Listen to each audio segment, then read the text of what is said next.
और रात्रि में राजा अपने मित्र के यहाँ कुछ समय के लिए ठहर गए, किंतु वहाँ भी उनकी विपत्ति पहुँच गई और चोरों ने उसके मित्र का भी धन अपहरण कर लिया और राजा वहाँ से भी जंगल के लिए प्रस्थान कर गए। तब वन में राजा ने आम का वृक्ष देख करके फल फूल से संपन्न देखा था। उस वृक्ष पर एक भी पक्षी नहीं थे, उसके फलों में करोड़ों कीड़े पड़ गए।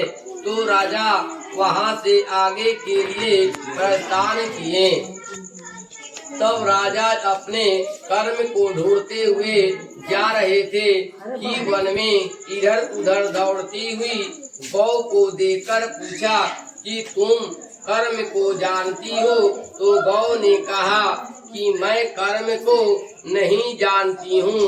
और राजा व्याकुल होकर और अपने जीवन से निराश होकर तथा दीर्घ गर्भे श्वास को छोड़ दिया और जमुना के तट पर गिर पड़े और ऋषि के स्वरूप को बना करके उनका कर में बोला इधर आओ, तथा उनका दाहिना हाथ पकड़कर जमुना के प्रवेश कर गए। अब वहाँ जाकर राजा ने पूछा कि हमारे घर को छोड़कर मेरे कर्मदेव भाग गए हैं और इस कारण से मेरे संपत्ति नष्ट हो गई है। यह सुनकर कर्मदेव राजा से बोले कि कितना चिल्ला तुम घर जाकर के भक्ति के साथ कर्मा एकादशी का व्रत करो। इस व्रत के प्रभाव से सब पापों से छूटकर तुम उत्तम सिद्धि को प्राप्त करेगा। पुत्र पौत्र के साथ तेरा सभी मनोरथ पूर्ण होगा।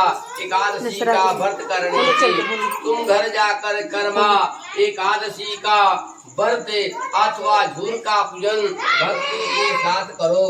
तब पापों से मुक्त होकर मरने पर पश्चात तुम परम पद को प्राप्त करेगा। जो इस वृत्तांत को स्मरण करेगा, भादो महीने के शुक्ल पक्ष में और भादो महीने के झूर देव का पूजन करके वह इस रूप से उस पापों से मुक्त हो जाया करता है। तब वह बोला कि दूसरे जन्मों का विद्वान पंडित है, किंतु शास्त्र में निपुण होकर वे विद्यार्थियों को विद्या दान नहीं दिया। इसी के कारण उसका जो है वृक्ष हुआ है। और यह गौ जो बछड़ा तूने देखा वह पृथ्वी पहले किसानों के बीजों को चुरा लिया था, इसी के कारण उसका बछड़ा दूध नहीं पीता है। और यह कहकर कर्मदेव अंतर्ध्यान हो गए। तो राजा भी आकर के अपना कारण पूछे। उसने बोला कि हे कर्मे महाराज, मृत्यु लोक में शुभ होकर अंत में कर्म गति को प्राप्त करेगा, इसलिए आप लोग भी कर्म